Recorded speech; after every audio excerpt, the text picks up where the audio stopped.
Om Swastiastu. Om Awigenamastu Namasidamam Saraswati Dipataya Namaswaha.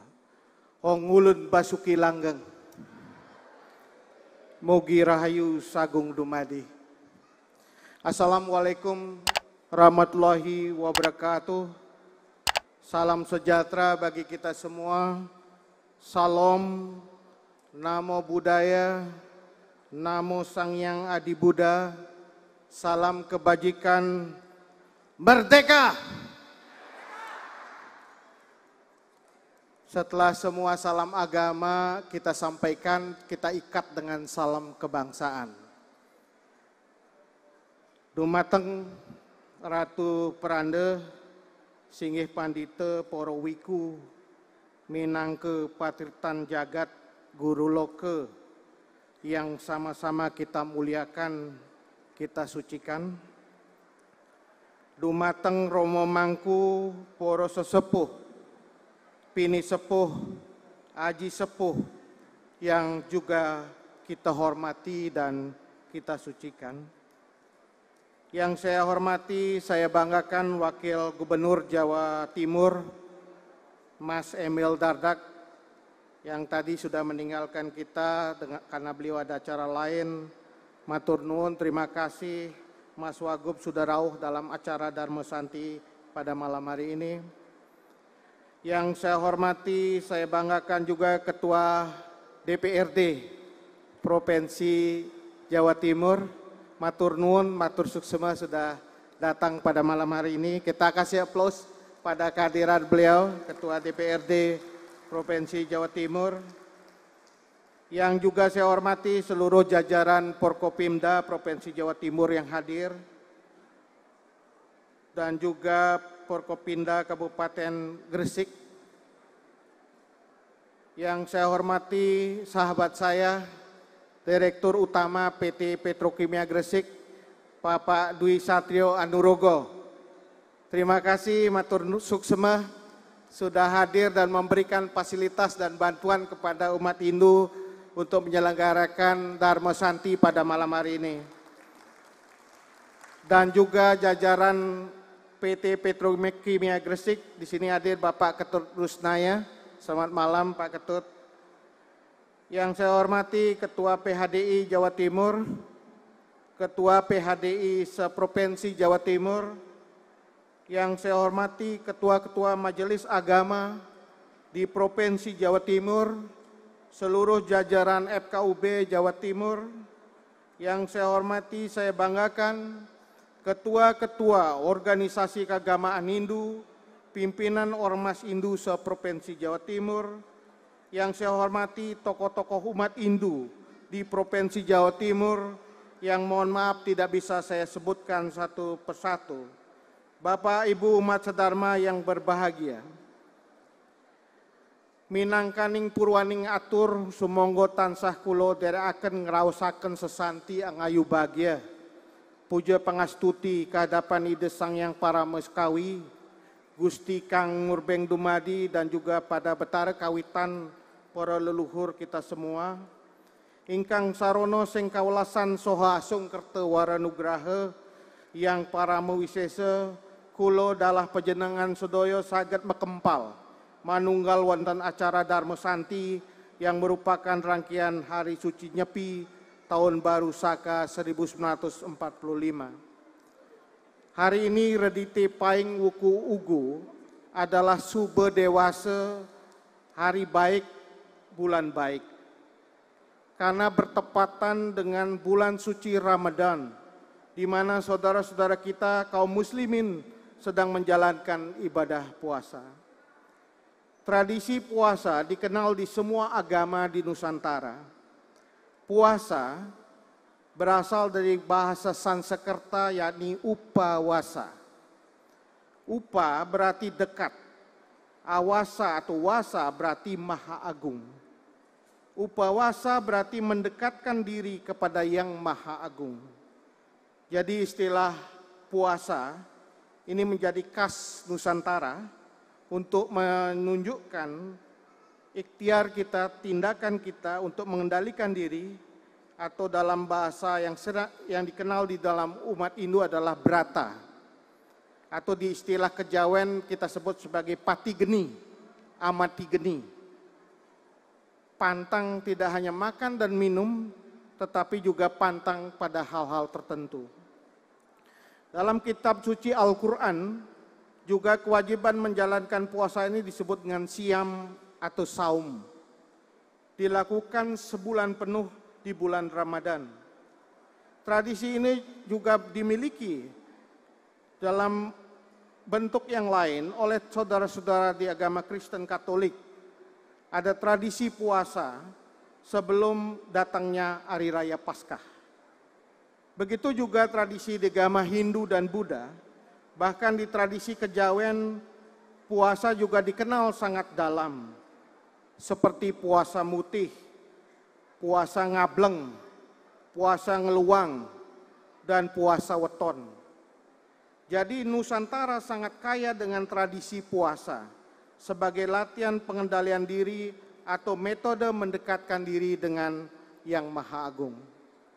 Untuk itu pada momen yang baik ini, saya dan seluruh umat Hindu yang hadir mengucapkan selamat menjalankan ibadah puasa kepada saudara-saudara kaum muslimin dan muslimat dimanapun berada. Dan pada bulan ini saudara-saudara kita umat Kristiani juga merayakan rangkaian Hari Raya Paskah, mulai dari perayaan Rabu Abu, Kamis Putih, Jumat Agung, Sabtu Suci, dan Minggu Paskah. Dalam semangat persaudaraan saya dan seluruh umat Hindu yang hadir, ini dalam tradisi Islam kita sebut dengan ukhuwah. Ukhuwah, dalam semangat ukhuwah, dalam semangat persaudaraan, kita mengucapkan selamat Hari Raya Paskah untuk saudara-saudara umat Kristiani. Semoga amalan di bulan yang baik ini diberkahi oleh Tuhan yang Maha Pengasih dan Maha Penyayang, meningkatkan serada bakti kita, meningkatkan ketakwaan kita, memperbaiki akhlak kita, dan meningkatkan kepedulian kita pada sesama. Swaha. Amin. Semoga kasih sayang Gusti Kang Murbeng Dumadi selalu mengalir kepada kita semua, kepada seluruh umat Hindu di Nusantara, khususnya di Provinsi Jawa Timur, sehingga bisa tetap menjadi umat yang kokoh, umat yang kuat dan tangguh menjalankan swadharma masing-masing. Swaha. Menjadi umat yang suda, sidi, side, dan sadu. Bapak Ibu hadirin yang saya muliakan, saya selalu merasa bersemangat setiap menghadiri agenda umat Hindu di Jawa Timur. Bukan karena makanannya yang enak-enak saja ya. Ini saya kalau ke Jawa Timur pasti yang paling favorit mencari makanan atau kuliner yang beragam sekali kita miliki di Jawa Timur. Bukan semata karena umat Hindu di Jawa Timur sangat mengesankan karena nyawiji, gayang guyup dan rukun dan bersemangat. Tapi karena di Jawa Timur, di bumi Jawi Wetan ini terekam jejak sejarah yang sangat panjang. Dan dalam perjalanan yang panjang itu, Jawa Timur memiliki kontribusi dalam membentuk peradaban Nusantara, bahkan berlanjut sampai Indonesia merdeka. Tepuk tangan. Dari bumi Jawa Timur inilah lahir pemikiran-pemikiran besar dan juga karya-karya besar, karya-karya hebat oleh tokoh-tokoh hebat dan tokoh-tokoh besar. Bumi Jawi Wetan laksana memiliki mata air yang tidak pernah kering, seperti matahari yang selalu bersinar di ufuk timur, memberi tenang pada Nusantara. Untuk itu pada kesempatan yang baik ini, perkenankan saya membahas satu persatu legasi dari para leluhur yang ikut menyusun bata batu peradaban Nusantara, meletakkan pondasi keindonesiaan yang kokoh. Pertama, kita menengok sekitar 750 tahun yang lalu, ketika raja terakhir Singasari, Sri Maharaja Kertanegara, yang bergelar Si Maharaja Diraja Kertanegara Wikramadharma Tunggadewa, mencetuskan Cakrawala Mandala Dwipantara. Gagasan ini bisa disebut sebagai konsep geopolitik dan geostrategis yang pertama dalam melihat cakrawala negara kepulauan. Memunculkan inisiatif Pandwipantara yang pertama, di mana pulau-pulau yang berada di antara dua benua, Asia dan Australia, adalah satu kesatuan. Sri Kertanegara datang dengan gagasan besar untuk mempersatukan kerajaan di kepulauan yang disebut dengan Dwipantara di bawah Panji-Panji Singasari. Jadi Bapak Ibu sekalian, mungkin banyak yang masih baru mengenal Nusantara. Tetapi sebelum istilah Nusantara itu hadir di tengah kita, sudah ada istilah Dwipantara. Ini bukan karena nama saya Dwi Payana, makanya istilah ini kita munculkan. Tetapi ini sudah muncul 750 tahun yang lalu. Gagasan ini bersandar pada misi besar untuk membangun stabilitas kerjasama dan keamanan kawasan. Yang besar bersamaan ditujukan untuk membentuk dinasti Yuan dari Cina yang terus memperluas penaklukan militer ke kawasan Asia Tenggara. Gagasan Cakrawala Mandala Dwipantara bukan semata-mata angan-angan, tapi merupakan sesuatu yang berupaya diwujudkan, memulai beberapa langkah strategis, mulai dari penyebar luasan ajaran Dharma, Siwa Buddha ke berbagai kawasan kepulauan. Pada tahun 1208 Saka atau 1286 Masehi, Raja Kertanegara menghadiahkan Arca Amogapasa yang merupakan salah satu bodhisatwa perwujudan Avalokitesvara. Patung itu merupakan hadiah kepada Tribuana Raja, Raja Melayu di Dharma Seraya, seperti tercantum dalam prasasti Padang Roco. Langkah strategis lainnya adalah perkawinan dan menjalin hubungan kekeluargaan, ajakan diplomatik hingga mobilisasi kekuatan militer. Salah satu langkah politik yang cukup dikenal yaitu ekspedisi Pamalayu, di mana pada tahun 1275 Sri Kertanegara mengirim Kebo Anabrang ke Pulau Sumatera. Langkah tersebut ditujukan untuk memperkuat pertahanan terhadap ekspansi pasukan Mongol di saat kerajaan Champa, Annam, Kamboja di Laut Cina Selatan sudah berhasil ditaklukkan. Sayangnya langkah Sri Kertanegara tersebut tidak tuntas, karena pada mobilisasi kekuatan militer keluar membuat pertahanan di dalam kerajaan melemah. Hal ini dimanfaatkan Jayakatwang dari gelang-gelang untuk mengambil alih kekuasaan Singosari. Meskipun begitu, gagasan persatuan di Dwipantara yang diinisiasi Kertanegara tetap menginspirasi generasi berikutnya. 4 dasawarsa pasca mangkatnya Kertanegara, Mahapatih Gajah Mada mengucapkan sumpah Amukti Palapa di depan Ratu Majapahit Tribuana Tunggadewi. Sumpah Mahapatih Gajah Mada adalah sebagai berikut. Lamun huus kalah Nuswantara, ingsun namukti palapa. Lamun kalah ring gurun, ring seran, Tanjung Pura, ring haru, ring pahang, dompo, ring Bali, Sunda Palembang, tumasik samana ingsun amukti palapa.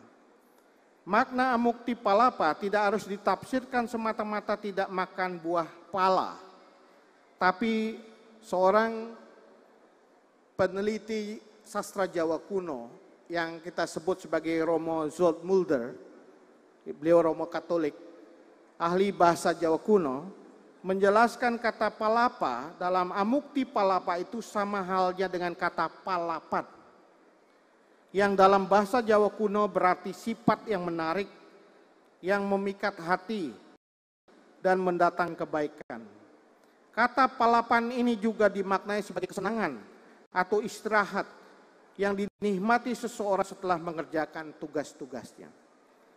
Jadi kita bisa artikan bahwa Mahapati Gajah Mada pantang istirahat, pantang memperoleh kesenangan jika belum berhasil menyatukan Nusantara. Untuk mewujudkan sumpahnya tersebut, Gajah Mada memperluas pengaruh Majapahit, mencakup kawasan Nusantara, Desantara hingga Dwipantara. Kawasan Nusantara yaitu wilayah meliputi Pulau Jawa, yang melingkari Pulau Jawa termasuk yang waktu itu banyak membutuhkan perlindungan Majapahit. Adapun Desantara mencakupi kerajaan Siam, Ayodhyapura, Dharmagari, Marutma hingga Rajapura. Pada wilayah itu diterapkan hubungan kacaya atau daerah-daerah yang dilindungi. Dan kawasan Dwipantara mencakup Jambu Dwipa yaitu India, Cina, Karnataka hingga Goda yang menerapkan Sumiwi, di mana masing-masing kerajaan mengirimkan duta untuk menjaga stabilitas. Berawal dari Sumpah Mukti Palapa yang diinisiasi Mahapati Gajah Mada, hingga saat ini kita mengenal konsep Nusantara sebagai wawasan geostrategis Indonesia. Jadi ini sekali lagi Bapak Ibu sekalian membuktikan bahwa leluhur kita mempunyai sebuah karya besar yang tidak hanya dalam konsep tetapi sudah diwujudkan. Dari Dwipantara berlanjut kepada Nusantara. Dan hari ini konsep Nusantara itu kita bangkitkan kembali dan menjadi salah satu bentuk personifikasi yang sangat kecil yang kita sebut sebagai ibu kota Nusantara. Jadi gagasan Dwipantara dan Nusantara itu pada era Pak Jokowi kita coba wujudkan menjadi kekuatan besar, menjadi kekuatan baru yang kita sebut sebagai ibu kota Nusantara. Apa yang kita pelajari dari gagasan-gagasan besar itu untuk Indonesia hari ini? Kita semua mewarisi api semangat Kertanegara, api semangat Gajah Mada, menunjukkan bahwa lingkar laut yang menyambung pulau-pulau Nusantara bukanlah penghalang bagi persatuan. Sekali lagi, lautan, teluk, selat, dan samudra bukanlah penghalang kita. Tapi sebaliknya, Maharaja Kertanegara dan Mahapati Gajah Mada membuktikan laut adalah menyatukan kita menjadi perekat persatuan Nusantara. Semangat tersebut didukung oleh pengembangan kekuatan cakrawala samudra. Saya teringat salah satu isi dari pidato Bung Karno adalah bagaimana kita sebagai bangsa bahari itu harusnya mempunyai semangat seperti Cakrawartin, cakrawala samudra.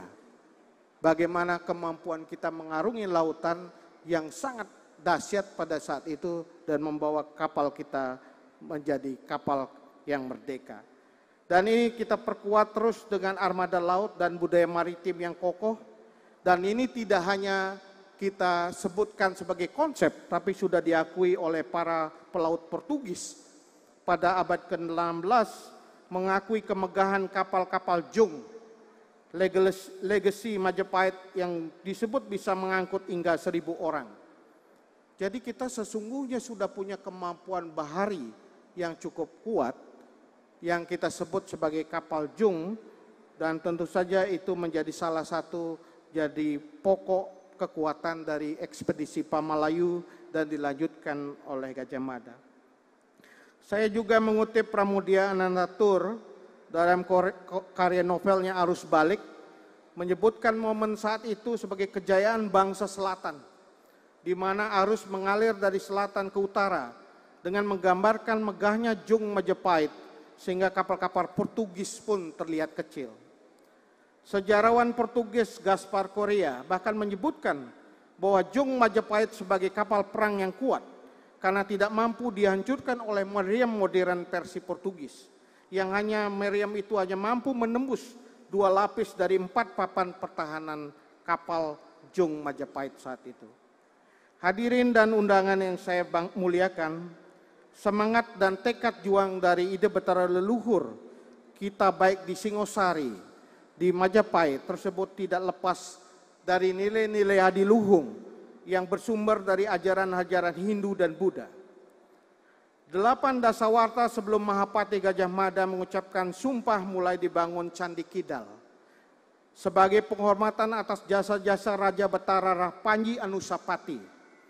Salah satu segmen relief yang menonjol dari Candi Kidal yaitu legenda perjuangan Garuda, membebaskan ibunya Dewi Winata dari belenggu perbudakan. Demi membebaskan ibunya, Garuda bertarung hidup mati dengan para naga, anak-anak Dewi Kadru, hingga berkelana mencari Tirta Amerta. Dan pada akhirnya Dewa Wisnu bersedia memberikan Tirta Amerta untuk menebus pembebasan Winata dengan syarat Garuda mau menjadi tunggangan Dewa Wisnu. Ini yang kita kemudian kenal sebagai Garuda Wisnu Kencana. Garuda itu menyanggupi persyaratan itu hingga Dewi Winata pun berhasil dibebaskan dari perbudakan. Kisah Garuda menjadi aspirasi dan inspirasi yang abadi yang terpahat di relief candi di berbagai penjuru bumi di Jawa Timur. Jadi Pak Anom, saya sudah sampaikan tadi salah satu esensi dari cerita Garuda tentang Sudamalep dan penguruatan itu ada di semua candi. Tidak hanya Candi Kidal, tetapi juga di Candi Penataran, bahkan di Candi Palah, Penataran dan juga candi-candi yang lain. Termasuk arca Garuda Wisnu di Candi Belahan yang berada di lereng Gunung Pawitra atau Gunung Penanggungan. Kisah ini membawa pesan moral dan spiritual yang kuat bagi umat Hindu terkait sikap bakti seseorang anak terhadap ibunya, yaitu putra sesana. Dalam menjalankan bakti tersebut, seseorang anak juga harus selalu gigih dan tangguh memperjuangkan pembebasan ibunya dan juga melawan ketidakadilan. Bahkan kisah Garuda memunculkan tradisi ruatan Murwakala yang sampai saat ini prakteknya masih dijalankan di beberapa tempat di Jawa Timur. Saya kira selain mengambil inspirasi dari Garuda, ruatan itu juga dikaitkan dengan kisah Sudamala yang ada juga di beberapa candi, kisah Sahadewa dan Kunti, dan juga Betari Durga dan Bima Swarga. Itu beberapa hal yang kita bisa belajar dari relief candi di Jawa Timur ini. Dalam skala yang lebih luas, bakti kepada ibu tersebut diterjemahkan sebagai pengabdian terhadap tanah air, terhadap bumi pertiwi yang melahirkan dan membesarkan kita. Jadi kalau kita berbicara tentang Dharma Negara, kita harus belajar dari kisah Garuda. Karena kisah Garuda itu adalah kisah bakti seorang anak terhadap ibunya, melepaskan ibunya dari perbudakan. Kalau kita kontekskan pada saat itu, perbudakan itu kita bisa tafsirkan dengan kolonialisme. Kita tafsirkan dengan imperialisme. Jadi abadi sekali pesan yang disampaikan di Candi Kidal ini pada kita semua. Sehingga tidak aneh kemudian the founding fathers kita kemudian mengambil inspirasi dari legenda Garuda ini, mengadaptasinya menjadi lambang negara Indonesia, Garuda Pancasila.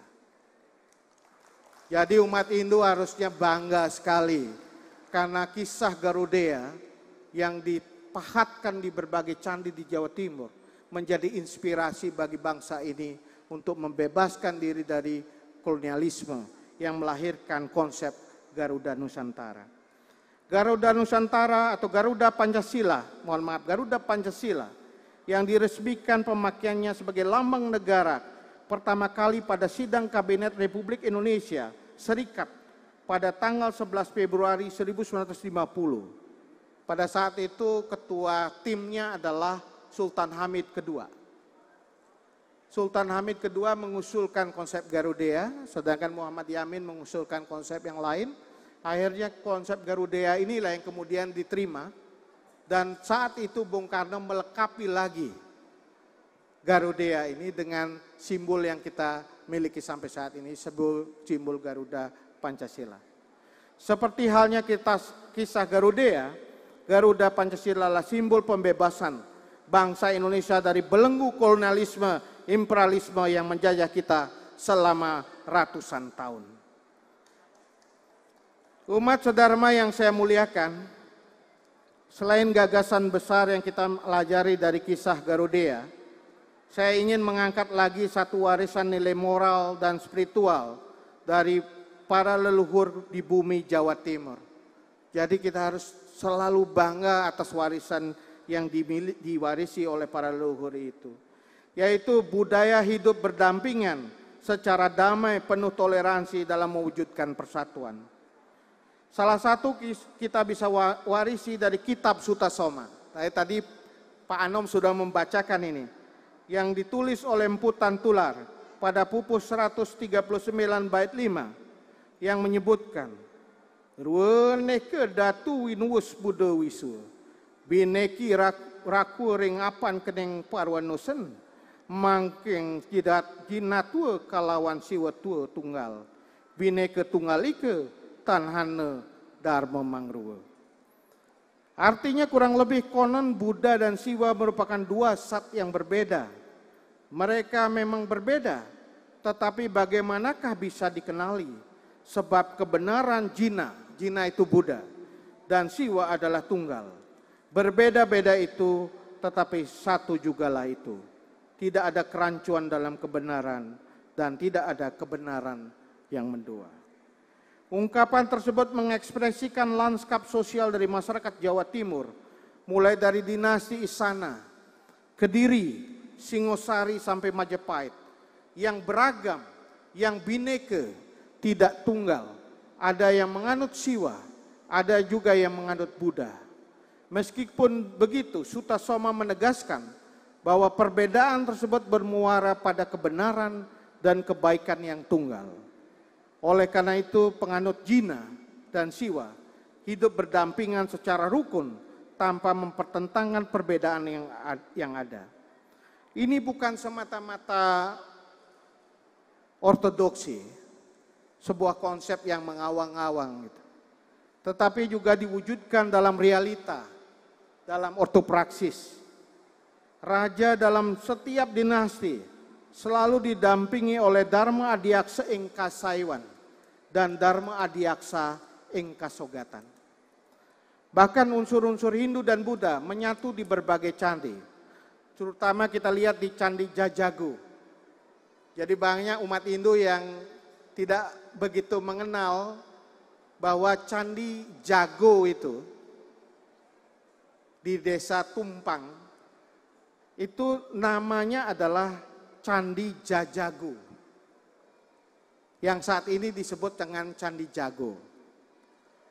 Nah, di dalam Candi Jago itu menarik sekali Bapak Ibu sekalian, karena di dalam Candi Jago atau Jajagu itu tidak hanya ada relief tentang cerita tentang Siwa atau Ramayana atau Mahabharata, tetapi juga ada cerita tentang Boboksah dan Gaga Aking, ada cerita tentang Pancatantra, dan ada kisah-kisah yang menekankan kepada pemujaan pada Dewi dan pada Manjusri sebagai figur yang juga dipuja pada saat itu. Jadi Siwa dan Buddha itu menjadi satu dan diwujudkan secara kuat di dalam Candi Jajagu itu. Ini artinya Bhinneka Tunggal Ika bukan sebatas kata-kata, tapi juga diwujudkan dalam cara hidup bersama. Frase Bhinneka Tunggal Ika ini diambil oleh para pendiri bangsa untuk dimasukkan sebagai sesanti, sebagai semboyan dalam lambang negara kita, Garuda Pancasila. Sekali lagi ini kontribusi Jawa Timur. Garuda,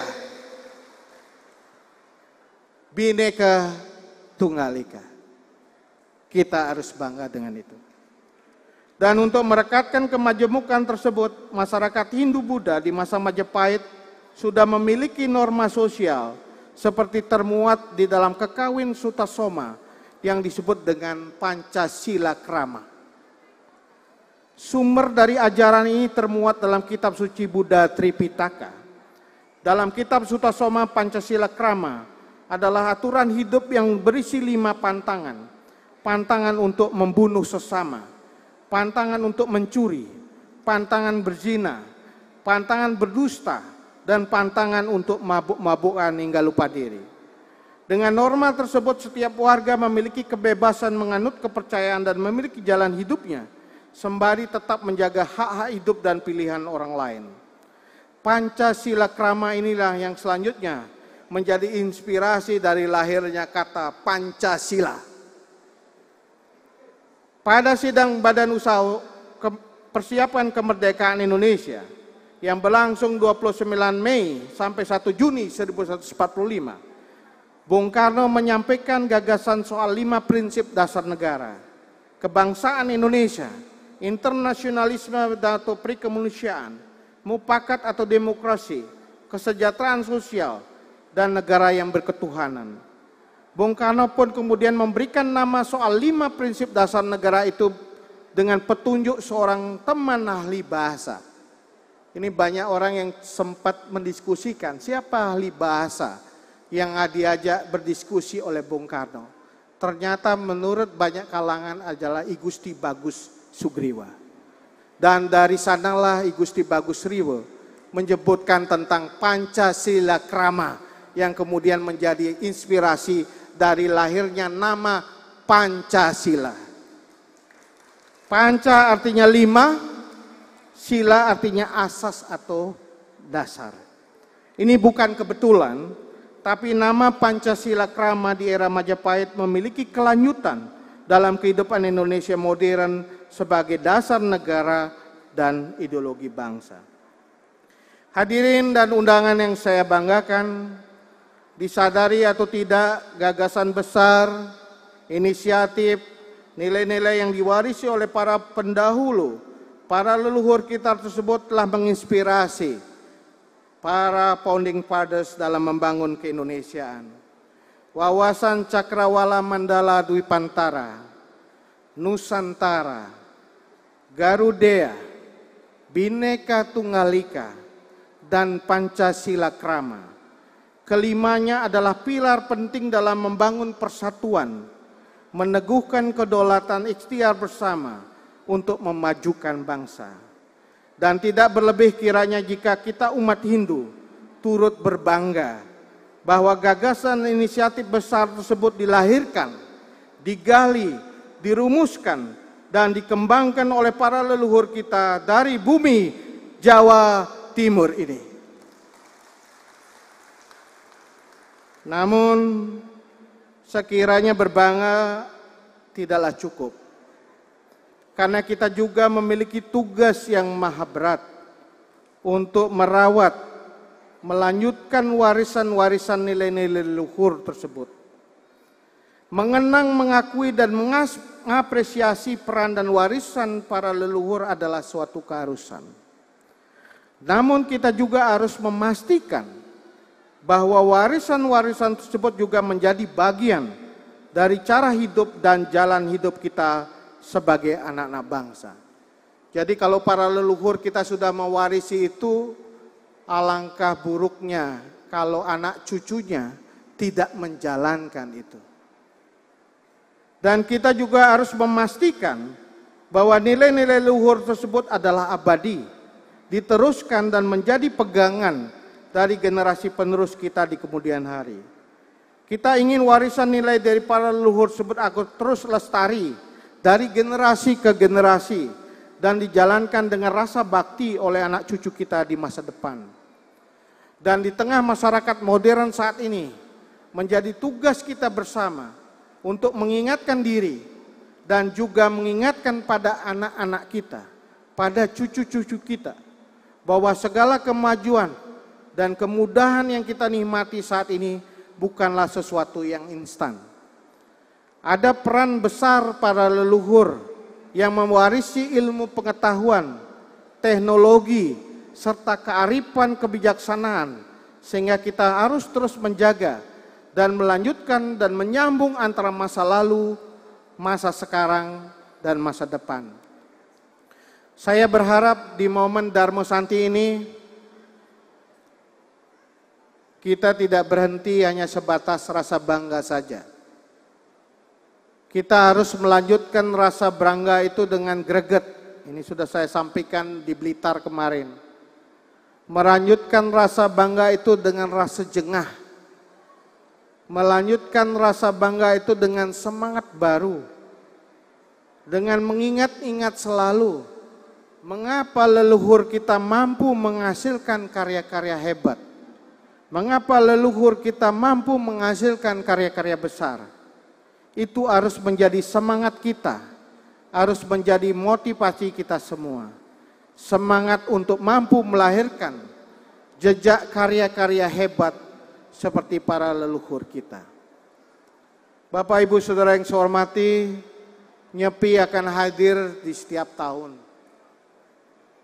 Tahun Saka akan berganti setiap Warsa. Dan Dharma Santi juga akan digelar setiap tahun.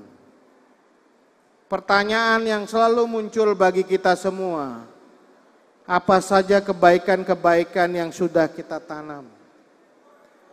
Apa saja kebajikan-kebajikan yang sudah kita lakukan? Apa saja karya-karya hebat yang sudah kita hasilkan? Pertanyaan itu harus membuat kita selalu mulat sarira, memperbaiki diri, meningkatkan kualitas diri. Saya meminjam istilah yang digunakan Ide Betara, Ide Pedanda Madi Sidemen, yang menyebutkan nanduring karang awak. Kalau tidak punya sawah untuk ditanami, tanamilah diri dengan ilmu pengetahuan dan teknologi. Itu harus kita lakukan agar kita bisa menunjukkan bakti seperti Garudea. Bukan hanya bakti pada ibunya, tetapi juga bakti pada Ibu Pertiwi. Demikian yang bisa saya sampaikan pada kesempatan yang baik ini. Semoga yang saya sampaikan bisa menjadi kabar kebaikan, menjadi pengingat, menjadi pembelajaran bagi kita semua, umat Hindu di seluruh Nusantara, khususnya di Jawa Timur. Terima kasih, saya akhiri dengan Parama Santi. Om Santi, Santi, Santi. Wassalamualaikum warahmatullahi wabarakatuh. Sadu, sadu, sadu. Ong ulun basuki langgeng. Mugi rahayu sagung dumadi.